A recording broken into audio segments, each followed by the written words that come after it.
Welcome to my next Stranger Things Season 1 episode review video. Before I get into that, though, pretty important. If you are caught up to the point where I am every watching or watching Stranger Things, or you're just not entirely sure, then you definitely need to take the initiative and pay attention to the episode's title, which of course I'll mention, as well as put in the description.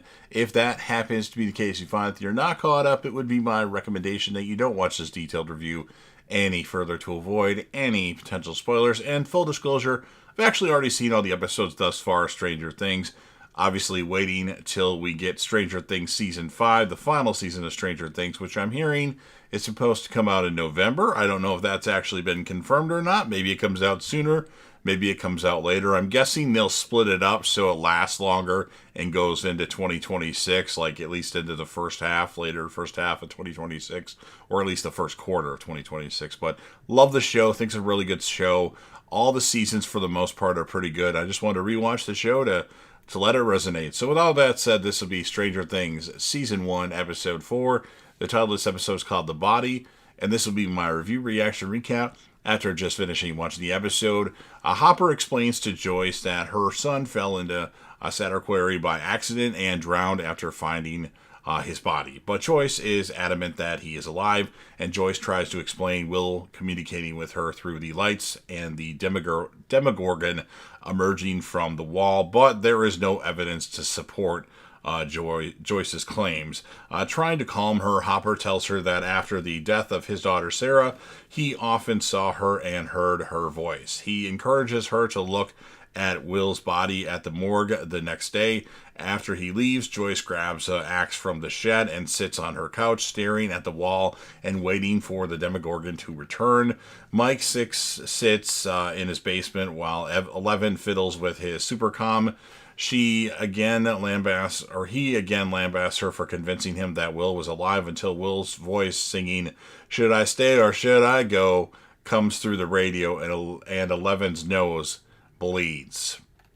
Mike convinces his mother to let him stay home and contacts Lucas, ordering him to come over and bring Dustin. Jonathan wakes his sleeping mother to take her to the morgue. Hopper is told the usual morgue worker has stopped from doing Will's autopsy, and that a state worker did it for him. Jonathan and Hopper discuss Joyce's mental state, both believing she is tough. She will tough her way through it as Joyce storms out, insisting that the body on the table in the morgue was not her son. Jonathan argues with her in public, where she insists that he is still alive. Nancy tells Steve about her findings in his backyard, but he is more concerned about getting in trouble with his parents, to her disgust. Using her powers again, Eleven broadcasts Will's frightened crying in front of the boys. Will I stay or should I go? Well, actually, no, it's more him crying this time. I just like to say, should I stay or should I go? Mike and Dustin believe her, but Lucas is adamant that Will is dead. Mike and Dustin realize they may have to talk to Will if they may be able to talk to Will if they use Hawkins Middle School, the AV Club radio. And they put Eleven in a wig in one of Nancy's old dresses, which a stunned Mike blurts out that she looks pretty. And a soldier named Shepard is led into Hawkins National Laboratory lower levels, where Brenner watches as he steps through the wall. It's not a portal, but it looks like a portal of sorts. It's like the upside down world is what it is. And Nancy is called to sit with Karen and talk to Phil and Calvin about Barb's disappearance. Paul and Callahan, the cops. She recounts the events of the evening, minus the part where she and Steve got it on. Hopper interrogates local coroner Gary, who explains that several state workers forced him out while they brought in Will's body. As the kids converge on the AV room, Scott Clark stops them, confused as to why they are not attending Will's memorial service in the gym and curious about Eleven. The boys pass her off as Eleanor, a relative of Mike, and Clark takes the four to the gym. Nancy and Karen argue over her lying to the police, and she storms to her room.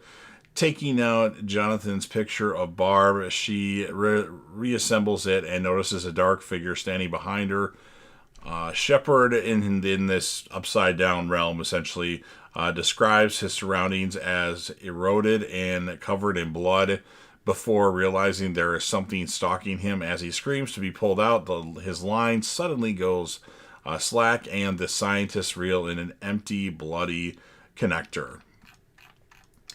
Mike notices Troy and James mocking Will during the service and publicly confronts them. When Troy makes another comment about Will's sexuality, Mike shoves him to the ground. Eleven stops Troy from attacking Mike by freezing him in place and making him wet his pants in front of the crowd. Nancy approaches Jonathan while he examines coffins for Will. She shows him the reassembled picture, and he recounts seeing Barb vanish, as well as his mother's account of the Demogorgon in the wall. Hopper follows David O'Bannon, the state trooper that found Will's body, to a bar. When O'Bannon becomes annoyed with Hopper's questioning and leaves, Hopper beats him behind the bar and gets him to confess that finding the body was staged. Hopper notices a car watching them, and O'Bannon warns him that he will get them both killed. The car and O'Bannon both flee after this. Joyce attempts to get Will to communicate her by playing "Should I Stay or Should I Go" on repeat. As Eleven sits down at the AV radio, she has a flashback to when Brenner was running a test in which she has to locate a nearby man with her powers and repeat the phrases he is reading, but she instead broadcasts his speech through a nearby loudspeaker, leaving Brenner impressed. As Joyce hears Will calling out for her, the boys hear it on the radio as well. Joyce tears open her wallpaper to see Will behind a fleshy membrane, warning her that it's coming and that where he is like home, but so dark and empty. The membrane turns back into a stone wall and closes up, and Joyce axes through it to find there is nothing inside. To her confusion, the radio catches fire, and the boys carry a drained Eleven out of the school. Nancy and Jonathan brighten and enlarge the photo in the Hawkins High School photo lab. While they wait, Nancy notes that Jonathan likes to observe people rather than talk to them, and he states that people don't often say what they mean, and taking the picture at the right moment can capture what they try to communicate. Nancy asks what she was saying in the picture about before she was about to have sex. Before he can answer, the photo develops, and they very clearly see the Demogorgon. Hopper breaks into the morgue and cuts into Will's body, finding that it is filled with stuffing. Lonnie Byers arrives to find Joyce distraught, Lonnie, of course, being Will's dad, Will and Jonathan's.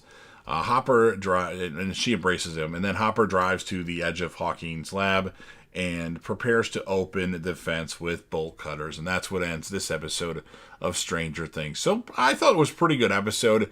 I'm going to score it an 8.5 out of 10. And I give some people spotlight characters the episode.